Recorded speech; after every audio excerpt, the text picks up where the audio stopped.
By all accounts, this is Harrison Smith's final year as a Viking. And boy, what a year it is turning out to be. Welcome to the Locked On Vikings podcast.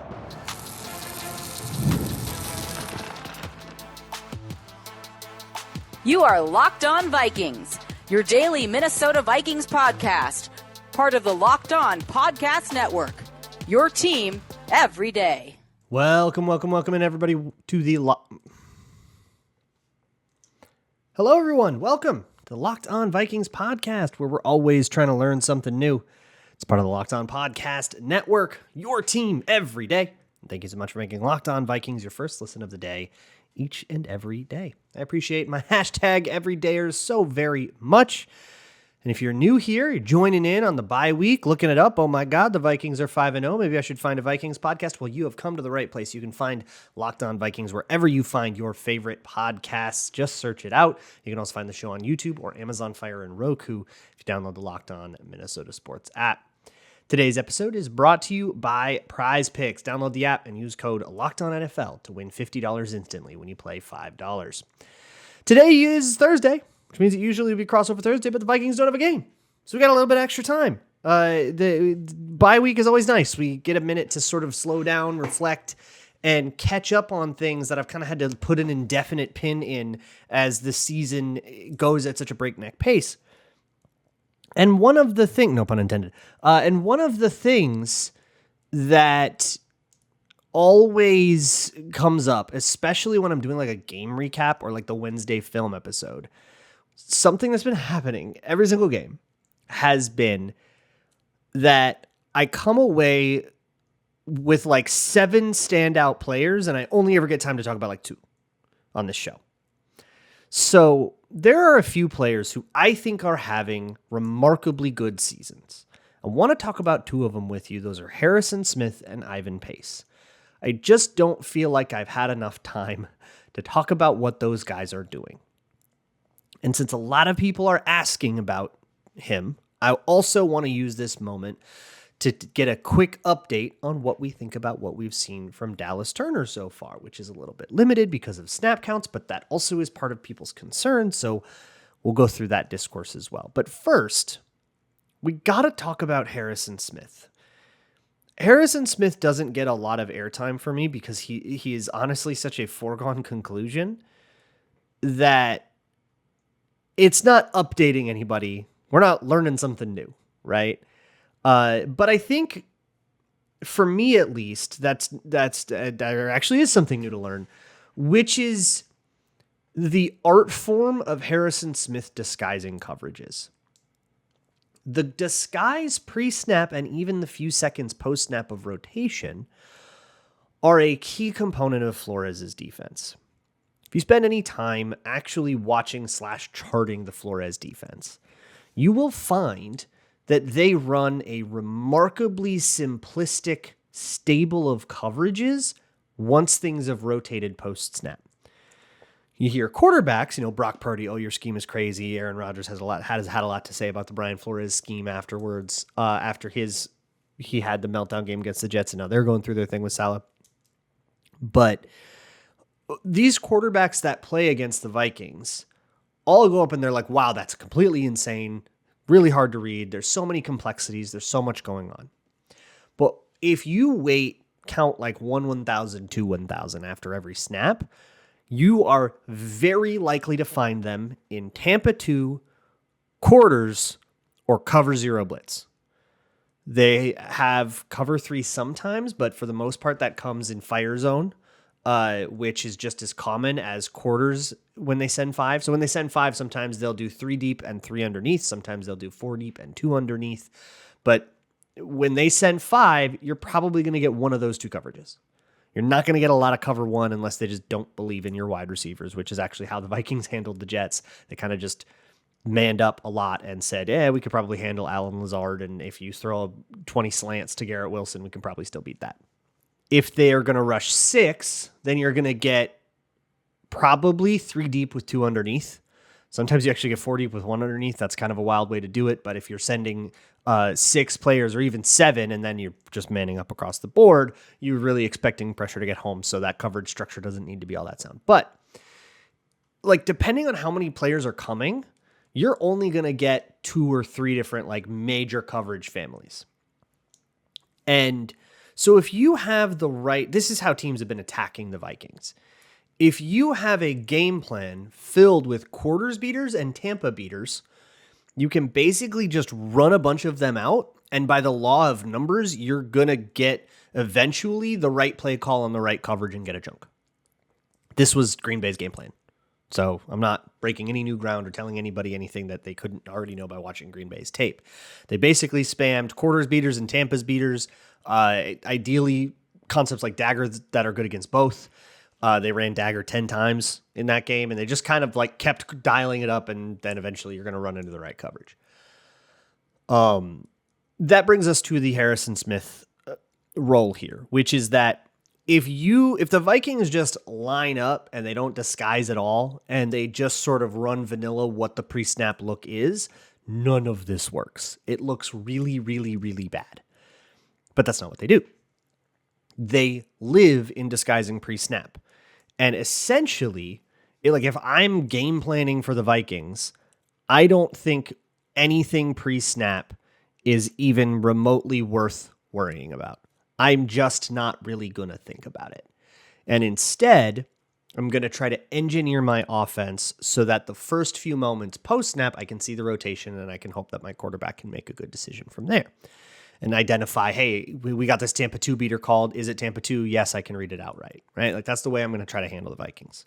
And having all my blitz beaters and all my my hot routes and stuff all very sound and practice that all week. Harrison Smith makes this even harder because when he lines up, first off, like let's say that the Vikings are showing cover 3, but they're going to rotate to cover 2. Everybody's going to move around. It's actually going to be Tampa 2, but it looks like it's going to be cover 3. Harrison Smith will line up on the line of scrimmage, completely obfuscating that look. And then suddenly you'll have a middle of field safety, a deep third safety looking guy, nobody in the other deep third, and 7 guys on the line of scrimmage. It's a look that makes no sense. And quarterbacks complain about this. They're like, yeah, I don't know what on God's green earth I am looking at. You know it's going to rotate into something, but there's no real way to tell what that's supposed to rotate into. If those 2 deep guys are going to rotate to a more middle thing, if somebody's going to back off and it's going to be a cover 3, and if those guys are even going to stay out there, maybe they're going to rotate down and someone else is going to rotate up. You have no idea what's going to happen. So Harrison Smith sort of breaking the rules adds an element of unpredictable chaos that makes it impossible to find a tendency and impossible to use pre-snap information.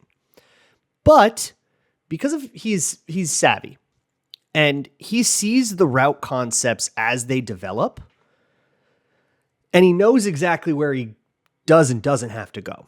So let's say that he sees spacing. If you play Madden, you know spacing. It's just a whole bunch of hook routes all over the field, and you just try to like find the holes in zones, right? And nothing goes vertical on spacing. Maybe there's like one clear out. And so if Harrison Smith lines up on the line of scrimmage, and let's say he's going to be a deep half player.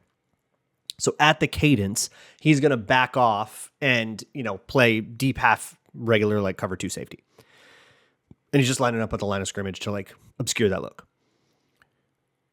He understands that if he sees spacing, he doesn't have to get all the way back, because he knows that that's a concept that's not going to send anybody deep to his side.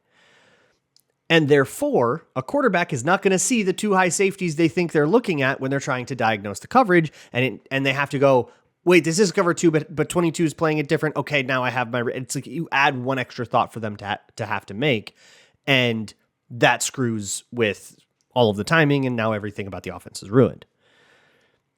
Therein lies the genius of what Harrison Smith is doing, in that not only is he lining up in totally random and off the wall places in pre-snap alignments to help disguise coverages and, threaten blitz when he should and all that stuff. And Flores has him doing some of that too.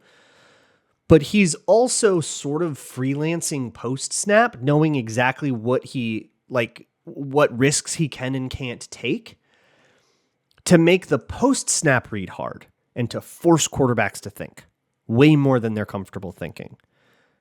Aaron Rodgers was thinking more than he's comfortable thinking. He's 41 years old and he's been in the league since 2005. He had that guy thinking. and then got a sack on him to boot. It's very cool. Like, Harrison Smith is not the spry young chicken he used to be, okay? When it comes time for him to just like win a play with speed, you can tell that it's just, you can see him play a little bit older. But what he's doing on the mental side of the game is fairly new territory. He is carving a little bit of a new path through all this. I mean, everything that Flores defense is doing is fairly new territory. And I don't know how a quarterback is expected to handle that. I also don't know how a quarterback is expected to handle a little 5'10" bowling ball coming at you because he's somehow ghosted through your guard. That's Ivan Pace. He's next. Today's Locked On Vikings episode is brought to you by Zbiotics. Zbiotics pre-alcohol probiotic drink is the world's first genetically engineered probiotic. It was invented by PhD scientists to tackle rough mornings after drinking. So here's how it works. When you drink, alcohol gets converted into a toxic byproduct in the gut. It's that byproduct, not dehydration, that's to blame for your rough next day. Pre-alcohol produces an enzyme to break this byproduct down. Just remember to make Zbiotics your first drink of the night. Drink responsibly, hydrate, and you'll feel your best tomorrow.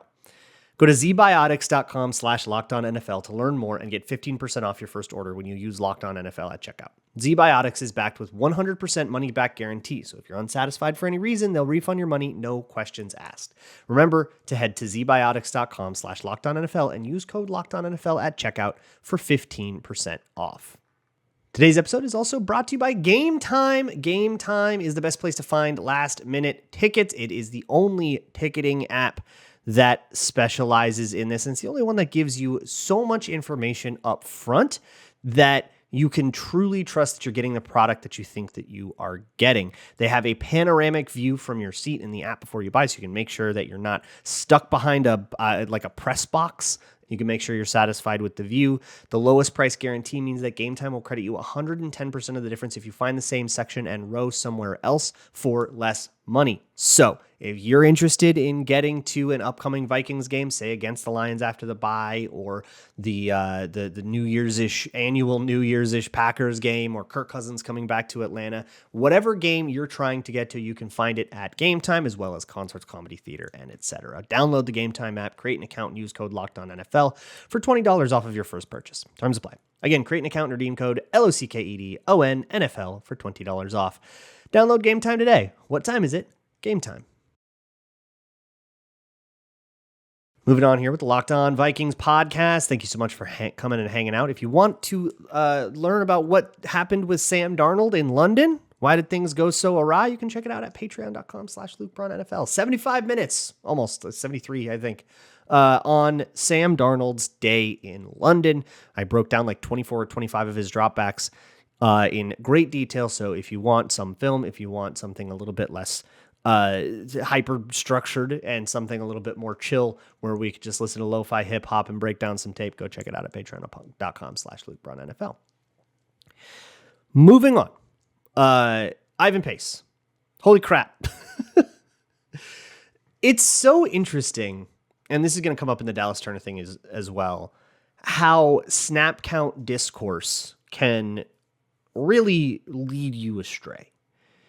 And I'm not trying to call anybody out or name any names, but it's one of those things that I start to see on like the For You page of Twitter just start to leak around, people talking about like, well, if they're so good, why aren't they playing more? And on Brian Flores' defense, there's like 14 people that if they were playing every rep, you probably wouldn't be that upset about it. Guys, there are guys that are playing every rep like Cam Bynum, but then there are guys like Harrison Smith who aren't. Josh Patelis, I think, pretty much is. And then that's like kind of end of list. Like Stephon Gilmore, Shaq Griffin, Byron Murphy, they all come off the field at certain points to spell them, but mostly when you're in either big nickel or in base packages where there's only two true cornerbacks on the field.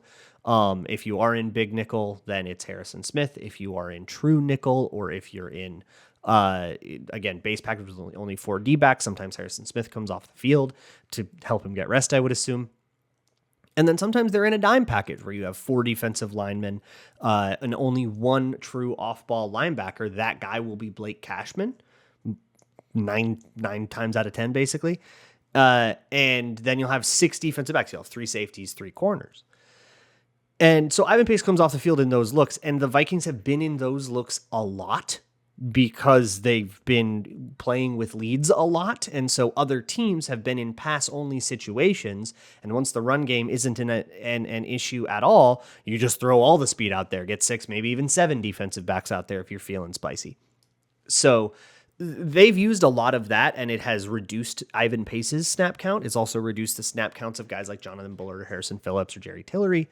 But, I mean, if you think about like those 6 D-backs, the principal 6 defensive backs, Shaq Griffin, Byron Murphy, Stephon Gilmore is your corners, and then Harrison Smith, Josh Metellus, Cam Bynum, there's your 6.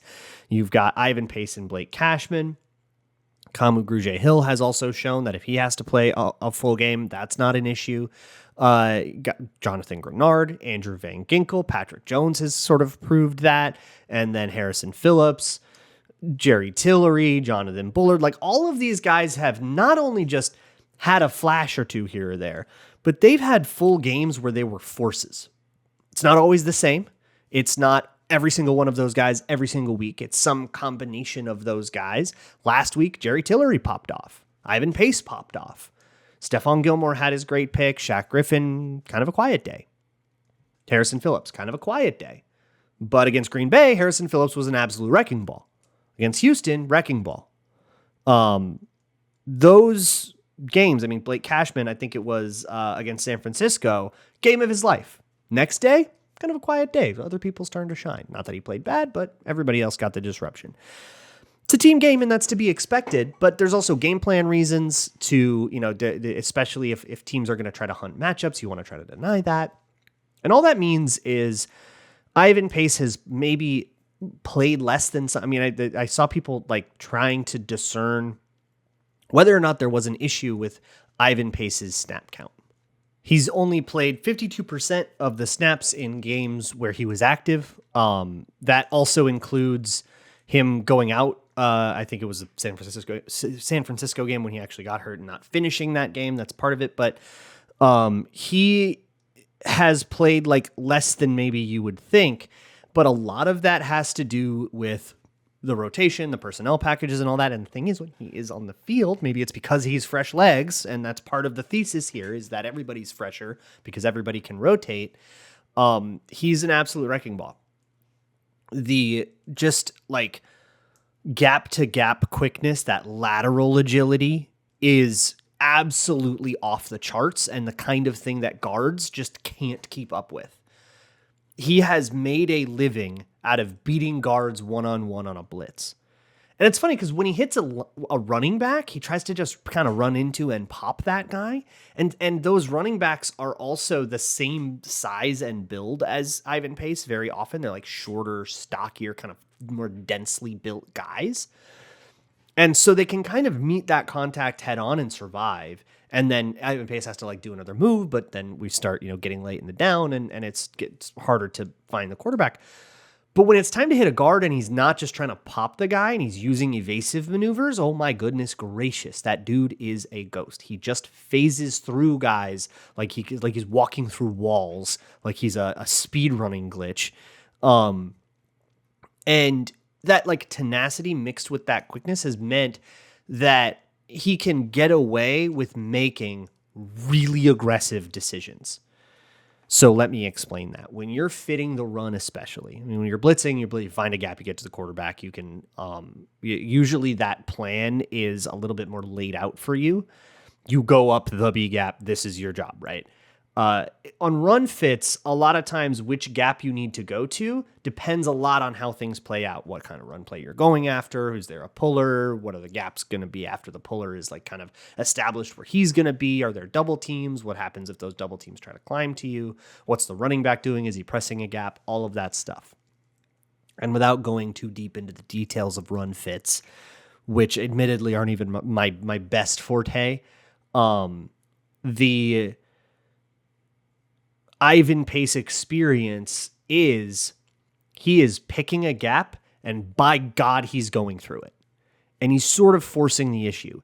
And it's one of the Flores principles that I think Ivan Pace really embodies as much as anybody else on the field, which is that Brian Flores refuses to let defense be a reactive position.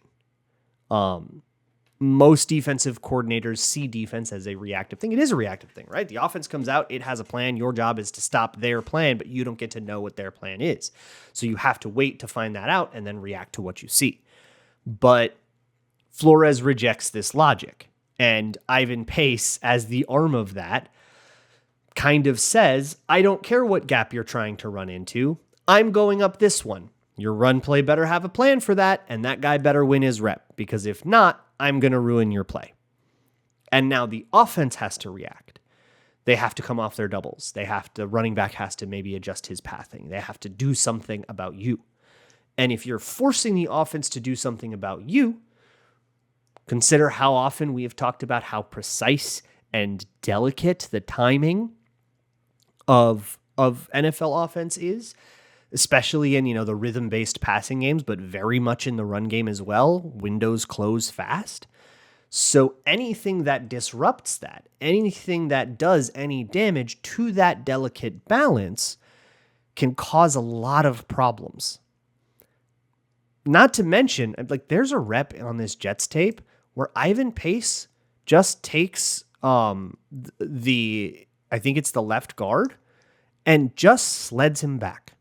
Just drives him, beats him, like Kenny Clark on Garrett Bradbury, but it's Ivan Pace on like a 320-pound guard. Right back into Aaron Rodgers' lap, and it ruins the throw, and I'm pretty sure it ends up being a miss because of it. That is not something that you ever would expect from the guy who is like too small to be drafted. It's very cool. I think Ivan Pace is not only a perfect fit for what Brian Flores is doing, but because of that fit, he's playing like a genuine superstar, and I don't think that we would be wrong to start calling for him in the Pro Bowl. I think he's playing that well, genuinely. It's unbelievable. And he's not even playing all the snaps, but he's still like efficiency-wise. He's playing like half the game and getting like 6 times where he just single-handedly blows up the play. It's awesome. So here's somebody that maybe has it, that the snap count thing has really raised a concern. He's played 31.6% of the snaps. He's the first round draft pick of the Vikings, the only one that's still healthy. He's Dallas Turner. So what's he been up to? Let's take stock next. Today's episode of Locked On Vikings is brought to you by FanDuel, America's #1 sportsbook. When you get a hunch in the middle of a game, perhaps the Vikings are leading by 17 or more points, and you don't trust that it's going to stay that much of a low. Or maybe you do. Maybe you think the Vikings are going to extend their lead like they did against Houston. Whatever it is, you can bet it at FanDuel, which is America's #1 sportsbook. Right now, the Vikings are home underdogs for their Lions game on the other side of the bye. So if you think that that's inappropriate, you can also go bet it at FanDuel. Whatever it is, drop $5. Your first $5 bet will get you $200 back in bonus bets, guaranteed, whether that bet wins or loses. So find anything you like, even if you're just frivolously throwing something down on a prop that would be fun, like a Sam Darnold's touchdown prop or something. Whatever it is, you can find it at FanDuel, get $200 back in bonus bets, and that will get you started on all of your fun grambles for the rest of the year. Spreads, over-unders, parlays, live betting, anything you can imagine is at FanDuel, America's #1 sportsbook. I think it's important to remember that Dallas Turner went 17th, was it overall? 18th, 17th? He was not the 8th overall draft pick like he was supposed to be in a lot of mock drafts. He was supposed to be a top 10 guy. He fell a little further than that. And while the Vikings traded up pretty aggressively, they did so in 2 parts. And one of those trades was very much more about the quarterback than it was about Dallas Turner. So it isn't really a fair assessment to say that the Vikings thought Dallas Turner was worth, a second, 2/3, and 2/4. That's not really how they approached it. You can still maybe critique that they ended up spending that, but the critique has to sort of veer into the way that they handled their quarterback trade up situation, and they did end up with JJ McCarthy, who they're very happy with. And it's a different conversation. But whether Dallas Turner is living up to that draft stock, the 18th overall pick, is, I think, where the conversation needs to go. Not whether he lived up to whatever they traded for him, right? he was the 18th overall pick. Whether they paid too much to get to 18, separate conversation. I guess that's all I'm saying. And so what Dallas Turner is doing is pretty sparse. He's only on for about a third of the reps. He was, I think, supposed to play a little more than that, but then the Patrick Jones thing happened and it sort of jailed him. But to truly understand this, we have to understand the nature of a pass rush. Because Dallas Turner has been basically only a pass rush player, or he's been out for, a series or two. Maybe he'll get a couple of run plays, but he's been out like on third downs more often. And his job on these pass rushes has been very sacrificial. To be fair, so is Patrick Jones's job, and he has gotten sacks on those sacrificial roles. I wrote an entire article about it at Wide Left a couple weeks ago. Go check it out. But he has largely rotated with Patrick Jones when the Vikings want a third edge rusher out there for sacrificial reasons. Sometimes it's Turner, sometimes it's Jones, sometimes it's Ward, but they want to make sure that that guy's super fresh. Van Ginkel and Grenard are more the every down players, right?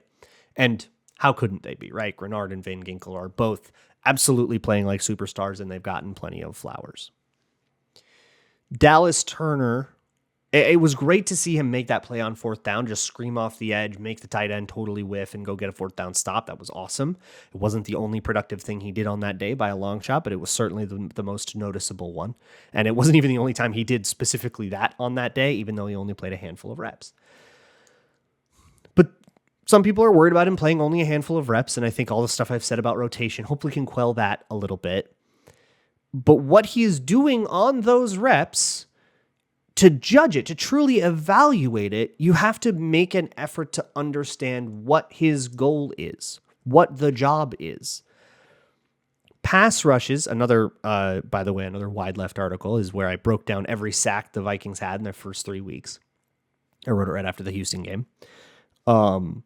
And in it, I explain about the idea of a pass rush.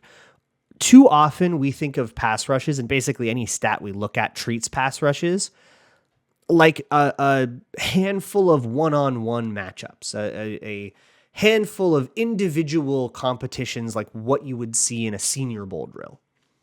And that's not really how it works. When you construct a pass rush, you've got let's say a 4-man pass rush, right? You got 4 guys, and let's say they're in an empty protection, so they got 5 blockers. You don't have to get everybody through. So if you wanted to be vanilla about it, you could just say, all right, you guys, pin your ears back. They're going to double one of you. That guy's going to be taken out of the game. The rest of you have one-on-ones. Go win. There's very little schematic help, but hey, if you've got the dudes on dudes, if you've got the 2009 Vikings defensive line and they can all beat a guy, all right, sure, go for it. Not many teams have that. And so they will construct their pass rushes using twists sometimes and more, and of course blitzes and stuff and more fancy tricks. But really, in a lot of pass rush situations, you will have a gap that's yours. You get to rush the right side B gap. That is your gap. Because somebody's also going to be able to rush that right side A gap. And of course, the edge rusher is rushing that right side C gap. And if you do that, you force 3 linemen all the way to your right, leaving maybe a big hole on the left that you can fill with a blitzer or maybe you're just trying to peel a bunch of players away and get Jonathan Grenard isolated on a tackle who you like how he matches up with them.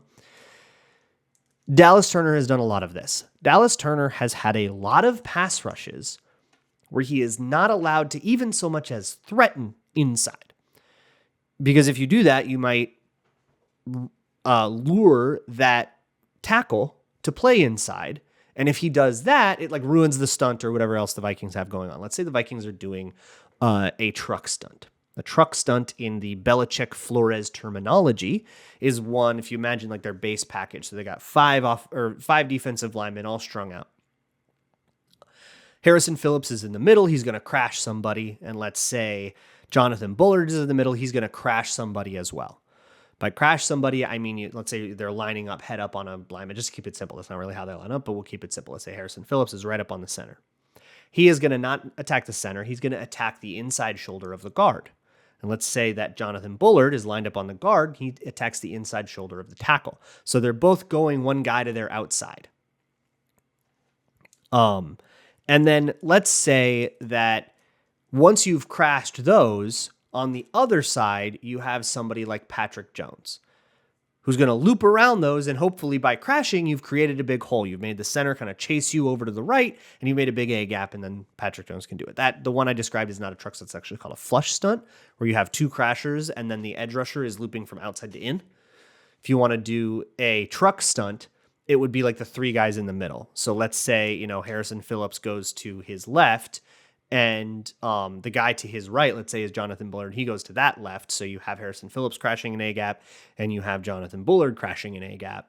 And then on the other side of that, you would have somebody like, say, Jerry Tillery looping around to the gap that Jonathan Bullard is vacating, hoping that you lured guys out of the way. So you have only the big guys going, so they call it truck. That's the stunt. That's kind of the way that these stunts work, is they all have kind of somebody goes first, somebody goes second. Sometimes it's 2 people go first and 1 person goes second, and they all have different names for that. And Brian Flores can mix and match so that no 2 play calls really look the same, and it makes it really hard to watch tape on these guys. Dallas Turner is very often crashing, or is very often, that's happening, and you cannot let that tackle get involved. If an offensive tackle gets involved in that situation, he closes up that gap you just worked so hard to open. So Dallas Turner, you got to get the C gap, and you can't even jab step. You can't even give him like a little head fake to the inside. You want to give him no reason to go out inside. So if Dallas Turner gets that tackle to commit to the outside, peel away from his slide, and not help what's going on the inside, and if Dallas Turner keeps contained so the quarterback can't actually escape and flush out to his side, Dallas Turner has done his job. So how is Dallas Turner doing? He's doing his job. And that's good. That's all they ask of him. He's doing his job. Is he racking up 4 million sacks? No. But he's also not really being asked to. Right now, that's Jonathan Grenard's job. And are you going to tell him to stop doing that job? Because I certainly am not. I don't know what we're going to do tomorrow. Maybe we'll still do a little over-under, some bye-week bold predictions or something if I'm feeling it, but only if I'm feeling it. But whatever we're doing, I'm going to decide, and you can't do anything about it. I'll see y'all for that. And as always, Skol.